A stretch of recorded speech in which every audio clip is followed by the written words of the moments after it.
The B stream. We're streaming live to you from Australia here while these players play it out in Hanover for fame, glory, and all the delicious prize money. paiN Gaming here after a very incredible win against Millennium now must be riding a massive wave as they play yet another very big test here in Group A. CJ enters Blaze, one of the world's premier teams, one of the strongest Korean teams in the world, and one of the most well-known to the Western audience as well. My name, of course, is paiN, and I'm going to be joined by Papa Smithy. And Papa, if Gambit wasn't a test enough, if their win against Millennium wasn't enough, then CJ enters Blaze are a real test of skill. And it's kind of a tale of two stories right now, tale of two cities even, because paiN are coming in off a win. They must be on an incredible high. They played fantastically to take down a Millennium, whereas CJ Blaze here just got humbled by Gambit Gaming much in the same way that they did under a previous moniker at IEM Hanover. Yeah, and you have to think that Gambit Gaming really cannot be stopped in this group, it seems like. They're still undefeated, right? Yeah, that's correct, 3-0. So they've got one more game to play for their 5-0 in Group A here on day one. Looking in absolutely top form. Well, they're 3-0, so it'll be 4-0. Oh, okay. The 4-0. Oh, was Blaze their third or fourth game? That's what I wasn't getting. That was their third game. Okay, well, never mind. Jumping ahead of myself. But still, 3-0 is not a bad start. I think 4-0 would guarantee them first place. Okay. I mean, as we've kind of said before when we've seen them on stream, Gambit have never ever lost an IEM or ESL event where they have attended. Ever. That is a ridiculous statistic. And to think about just how close it came at Katowice, their pastry time. They only qualified out of group stages by best time finishing a game, which is just, looking back on it now, like after the events of the next, like of the rest of that tournament and subsequently, amazing that it's come to that. But here we go. We've seen the bands that come out here on paiN, who have won the coin toss, and on blue side, Twisted Fate, Kha'Zix, Kale, and the CJ Blaze bands of Thresh, Zed, and Vi. Yeah, so Thresh getting some bans here against Zed. Not a band we see that often, but we have seen him play very effectively today. And certainly our experience comes from casting a lot of Asian games, and Zed seems to get a lot of play there in that region, and we've seen him being played. Alex, you just played him to great effect today, and you just know that CJ understand the power of Zed, and they don't want him here. They don't want Vi either, who interestingly has not been that popular of a pick or ban. She's been picked once in the opening game. Actually, we saw Diamond Prox playing her, but other than that, we haven't seen her picked or banned since then on this stream anyway. And kind of interesting to see that being banned out there by CJ Entis, but hey, I guess they want to protect something, or just don't really like the pick. It is still very strong on this patch, so not a horrible ban by any stretch of the imagination. CJ Blaze, let's be fair, not CJ Entis. Oh, sorry. But, CJ Entis Blaze. But I mean, the key thing here is, if you look at these CJ Blaze bans, what can you say about them pastry time? They're not champion specific. They're not player specific at all compared to paiN. There's no Kami Nivea ban. There's no BRTT Draven ban. These are just generic bans that Blaze, champions that Blaze don't want to pick against. So they might not know much about paiN here, and paiN are on a high. So, you know, will we see some of those favored picks come out? Well, we do have Singe, speaking of favored picks, one of Flame's, I think he's been playing it a lot this tournament, but he does love playing Singe. Yeah, well held last game. A lane swap took him down. Ouch. But he'll definitely want to get as wild and crazy as he can on that one, and just be the nuisance and the amazing troll that Singed is when he gets ahead, or when he gets farm.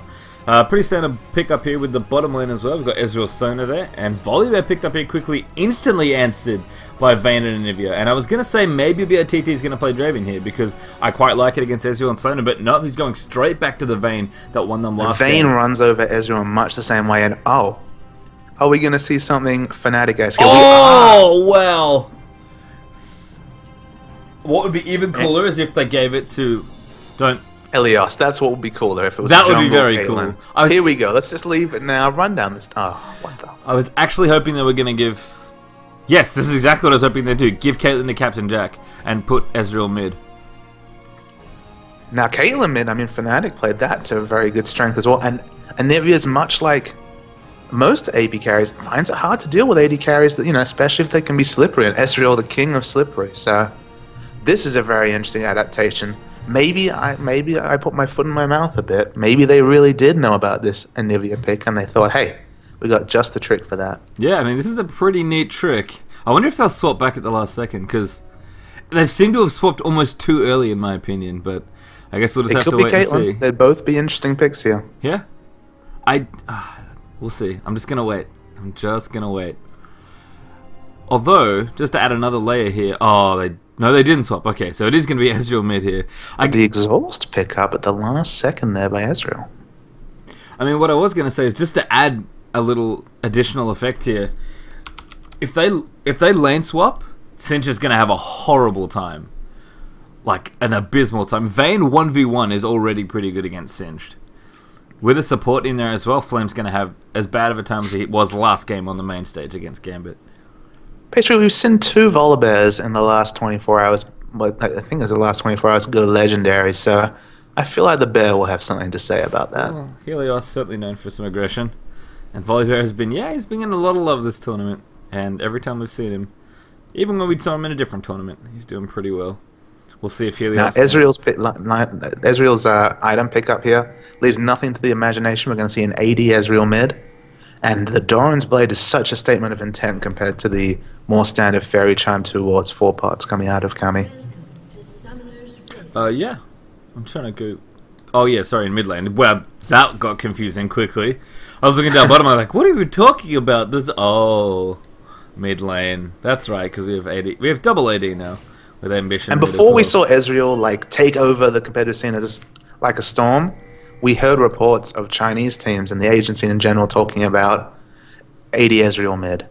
And the one thing I can say is Ezreal's a wonderful pick here because he can use the Arcane Shift to instantly go past the Anivia stun, and his level 2 is insane. And with Doran's Blade especially, Anivia's going to feel a world of pain coming. Part of me almost wished, again, horrible pun intended, part of me almost wishes that he had a red pot here, but that's probably too deep for Ambition. Agreed. The red pot will be interesting, but I don't feel like he needs the pots. I think he just wants to get a kill here. Volibear as well, he's pretty good at being aggressive from the jungle in terms of ganking. Level 2 mid ganks don't happen often. Wouldn't be surprised to see one here. No. And Helios actually going to start up towards the top here. Going to go for golems with Singed, and then red, I assume.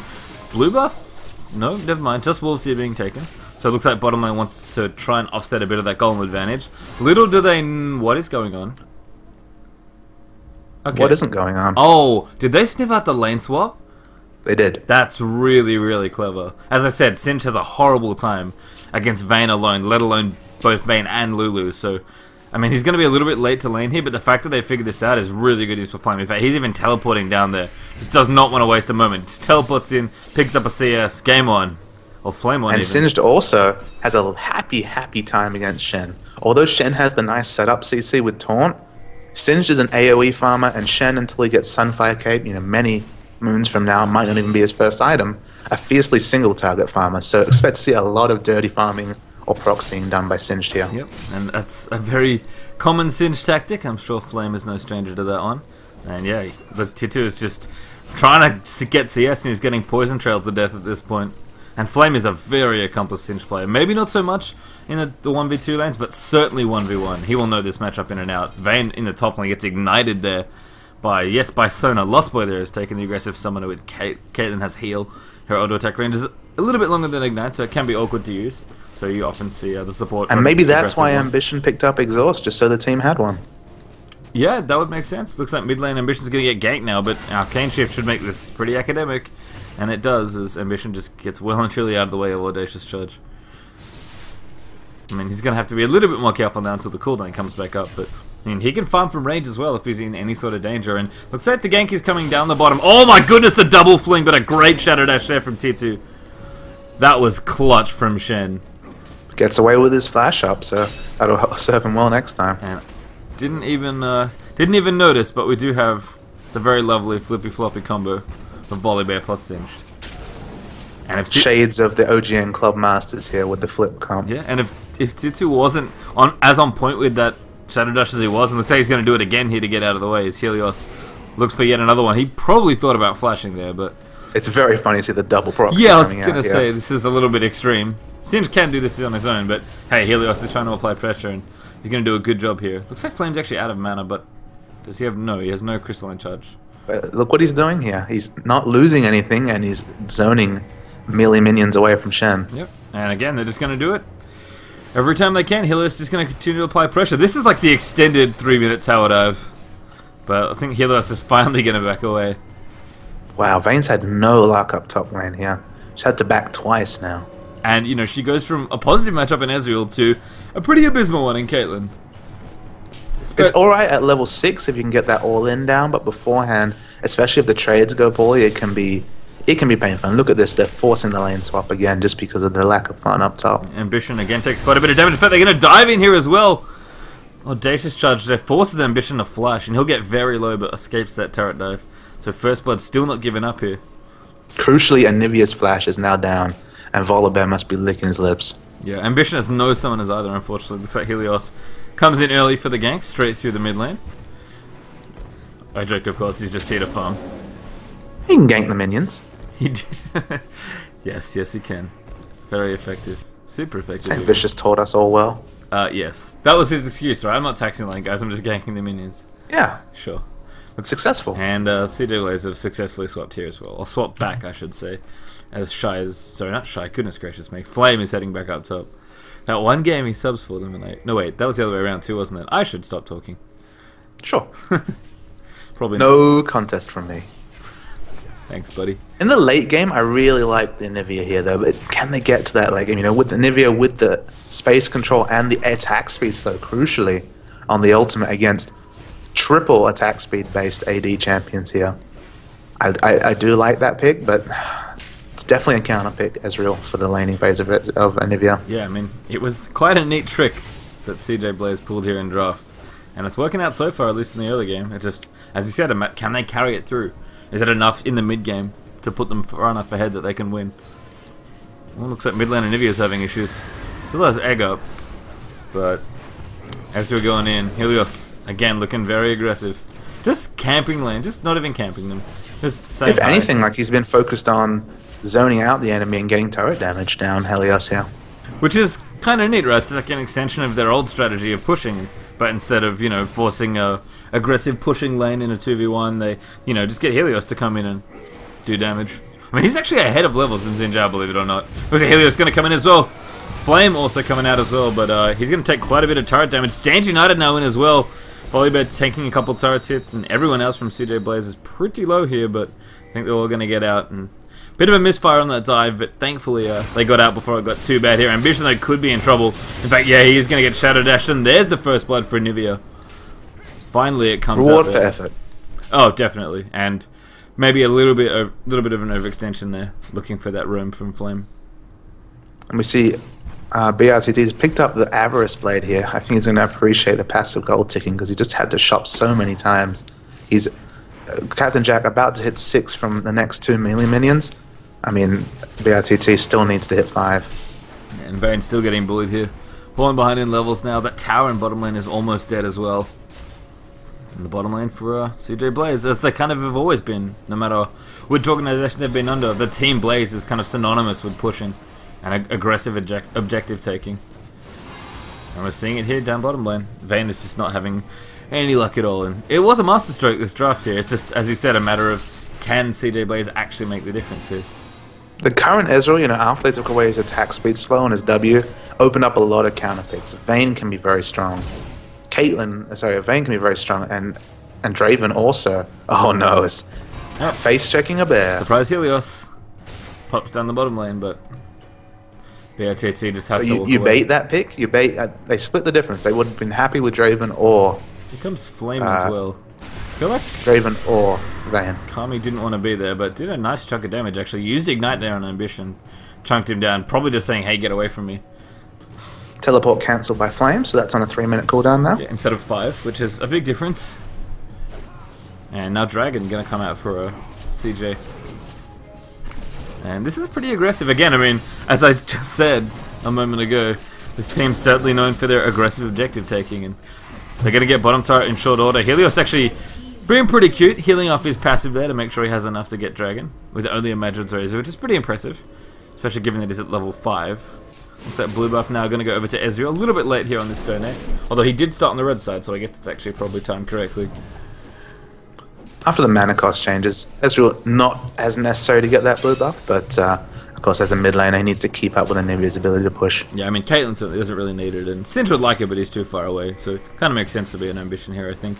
I mean Volibear could also take it as well. And I guess this is kind of a difference here between Diamond Prox and Helios. Helios is going for Madrids here.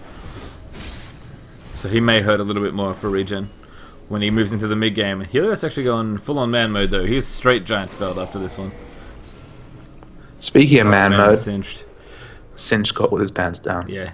That's what you get for proxying, buddy. And paiN, to their credit, really punishing a lot of the aggression here for CJ Blaze. I mean, 2 kills isn't all that much. They're actually still behind in gold by about 400, but they, they're punishing Blaze where they can. I mean, if they can keep doing this, especially in the early game, then they're going to have a much stronger mid game than they probably anticipated with these team comps. But I mean, as I said, the X factor last game was paiN, and paiN this game has been well held at a minimum here. Yeah, kept on a pretty short leash here. BRTT is trying to get fun where he can. Now, got hit level 6 not that long ago either, so that's a pretty delayed 6 on that as well. Captain Jack still with the advantage both in CS and levels. In fact, you can see, look at, I mean, CJ Blaze, they have the option of taking that bottom turret pretty much any time they want. It's a couple of hits away here.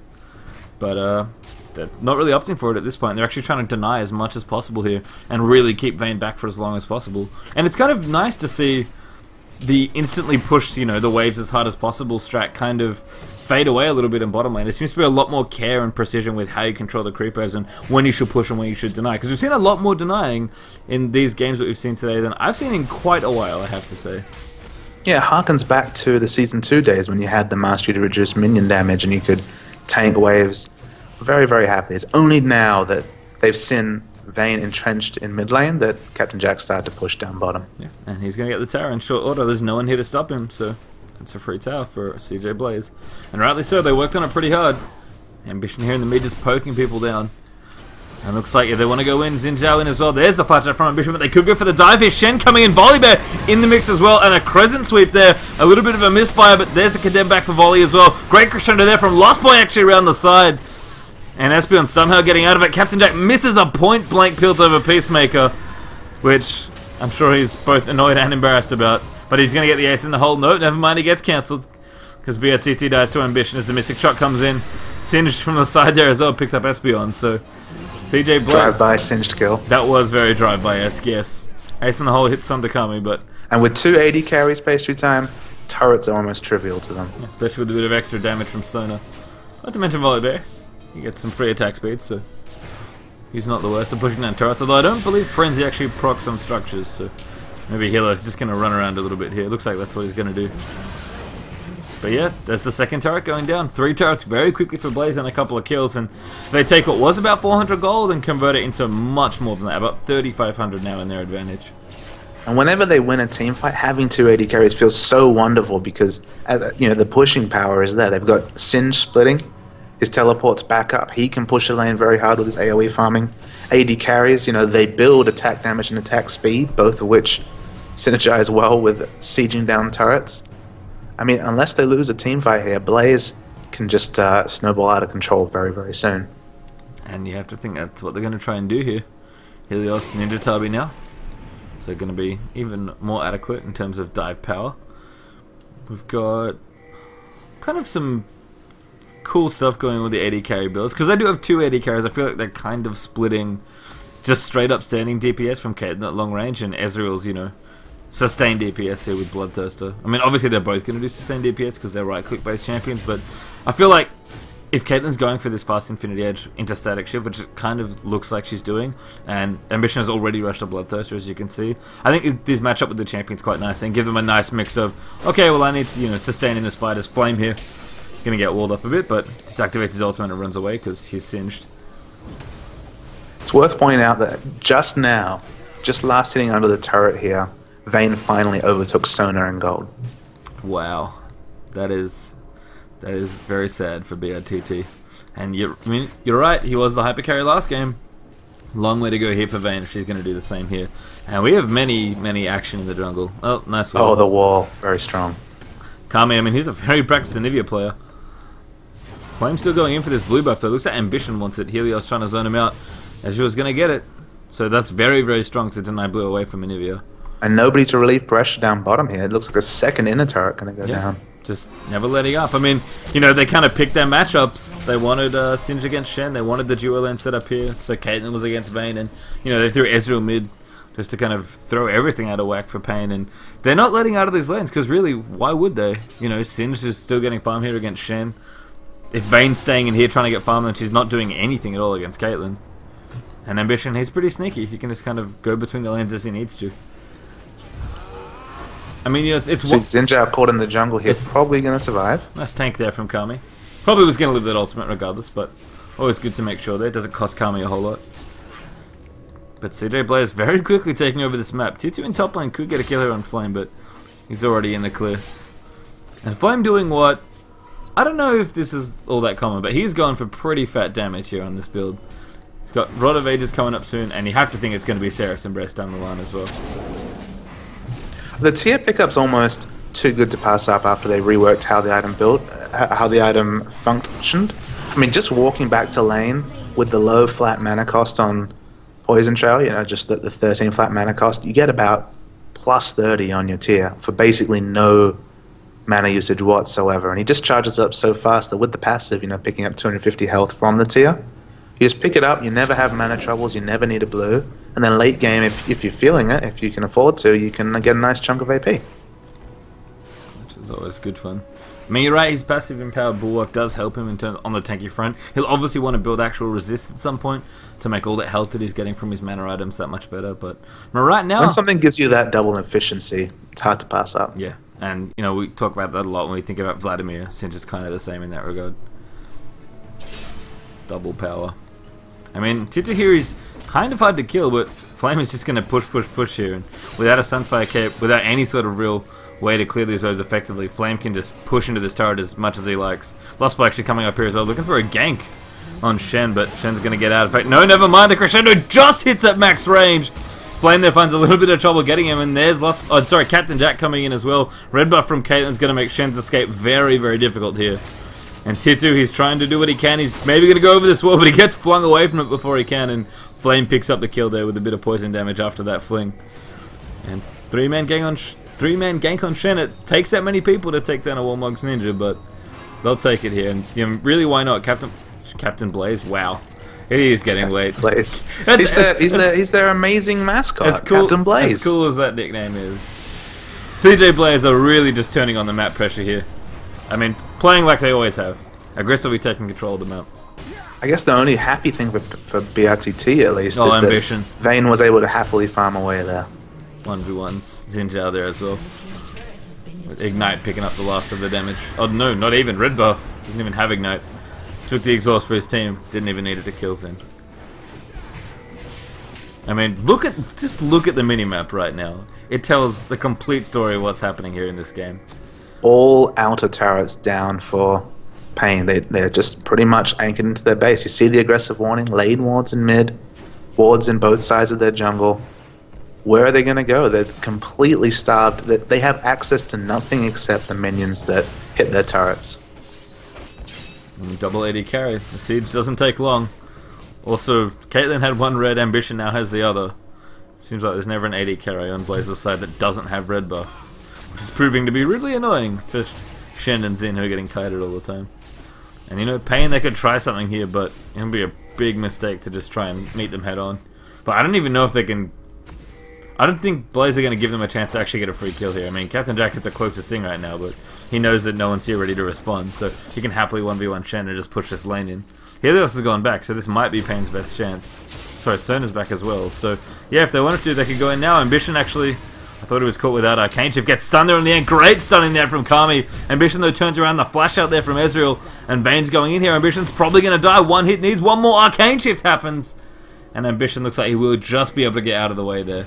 That's and one thing I can say there would have been a kill pick up because if you tab over to gold, 2,400 gold on BRTT. He wasn't looking for a kill there. He was just looking for the 100 gold to finish off his Bloodthirster, unfortunately. We'll finish it. Almost. This is waiting, actually, I think, for the gold. Nope, doesn't wait long enough. Decides I might as well pick up minions. They're coming into my base anyway.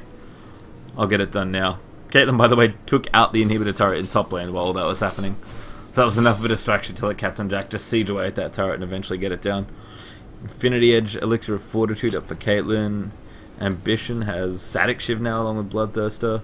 Seraph's Embrace is already finished for Flame, who is gone. And Helios decides that... He's not interested in making this competitive. He has a backup Oracle's Velasquez who already has one. So, I mean, paiN are going to be blind this game. They have no vision of anything outside their base. Well, it's funny you say it's not just the backup. It's because they're splitting, so they want to make sure they can clear both sides of the jungle. Yeah, it's a good point. There's one solitary ward, but will Helios find it? I don't know. There's a couple of others on the other side. Oh, he's being very detective here. The Sherlock Volley Bear. He finds Sherlock Volley Bear. Make that skin. Oh, that's gonna be sweet. Can you imagine like Gentleman Show and Sherlock Volley Bear. Volley Bear with a pipe and like a tweed hat. He's still going for these wards. He is finding them. It's like a custom Oracle skin that's just like a giant monocle that appears on your character model. After getting spoiled with 2 games of team fights, we're back to no team fights allowed. Yeah, I mean, I was actually going to mention this before, but as weird as it is to see a lot of this happening, honestly, if you're ahead, you actually have no incentive to teamfight your opponent, really. Like, if you even question that you could lose a team fight, why bother? Exactly. It's kind of like why teams that are ahead don't do Baron, because even though it seems safe, if you do die, then, you know, it could be horrible, because that's such a big swing in any game, as the double flank comes out here onto Tier 2. Flame activates his ultimate. I think they want to try and get down the Shen. Good Glacial Storm there from Kami will slow the rest of them down, but again, the really big story here is that CJ Blazer is pushing through the enemy base. And again, it's interesting in League of Legends. I know it doesn't, on its face value, it's not as interesting as the supermassive teamfight game. Standing out of here on Cert C, by the way. But there's a flash out from Caitlyn to get out of the way. Ambition now could be in trouble. And a good tumble there from BRTT will get out of the way of that Mystic shot. So Kami's able to clean that one up. Helios now almost caught between all, but finds the gap. Never mind. Gets slowed there after 3 talent strike and will go down. But still, the damage has been done here by Blaze. 2 inhibitors are already down. And they've been working on this bottom inhibitor turret as well. I mean, they can't really afford to leave their base. And all they can really do at this point is farm, because if nothing else, there are plenty of minions to farm coming into their base.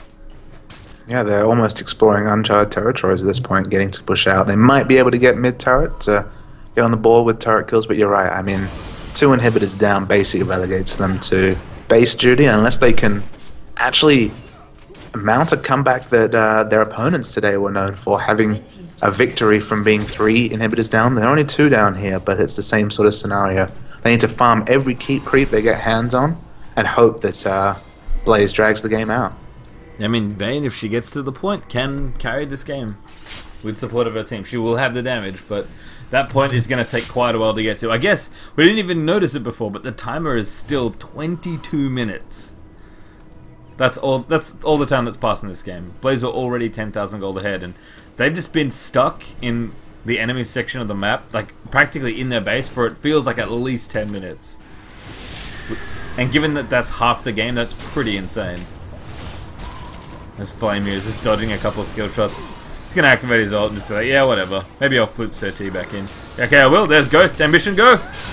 His special delivery there. Ace in the hole coming in as well. Sir T hangs it quite nicely, actually, in Flame. I think it's bit off a little too much here. Activate Ceres Embrace there for a little bit more shield. There's Shen now being flung in. Lost by 1v4. That activates Crescendo. Bad news though for Sona's going to go down. Oh, no, never mind. Does go down there to BRTT. And Singe is still chasing. Titsu picks it up there with Fling. Flame's just insane amount of health and AP allow him to live through almost anything. And 1v1, even the Shen. I was honestly surprised they flung the Shen in there, because that's usually a mistake, but I think that's just an indicator of how ahead Blaze feel in this game. And they're going to get this last inhibitor probably. The last inhibitor turret is going to go down, and slow and steady, not even that. I mean, all they've done is push, and that's been enough here for CJ Blaze. And you might wonder, you know, as we see the slow drag towards the end here, why don't we see double AD more often? Because this is a game where double AD has been played perfectly. And the short answer to that, and it's, you know, it's situational, but bruisers early game should always beat AD carries. Bruisers have high base damages. Bruisers don't have to have so many expensive AD items, and they should be able to deal with AD carry items until they buy, you know, into their triple scaling, into the flat AD, critical chance, and attack speed, and even the armor penetration as well. But in this game, the double AD both won their lanes, and the bruisers were very well held on the paiN side. The bruisers, you know, the 2 bruisers on the CJ side, the Volibear and the Singe, got way ahead, and there was just no one to deal with the AD damage that CJ Blaze were putting out, and they translated that into turrets. And once you have all those outer turrets down in record time, I mean, you require a misplay from the enemy team to really get back into the game. Yeah, there's only one really just bad thing here for CJ Blaze. And that's if this game dragged out to 45 minutes and Anivia, Shen got really strong, Vayne started getting her items, it would have been a different game. But the game was played at CJ Blaze's pace, the same pace they showed at MLG Dallas once upon a time, and they've taken down this game. Yeah. Zinjao's going in, he's taking way too much damage though. Kind of dies before he can initiate. Karma gets Flame back in there. Flame there gets Wild Growth though, but no, sorry, that's not theirs. As Crescendo comes in there from Sono, that's their support. Seraph's Embrace again there from Flame, giving him enough health, and paiN are holding on here, but they're not going to hold on for much longer. The triple kill there from Ambition's going to seal it off. And I guess the only sad thing was the Helios didn't get to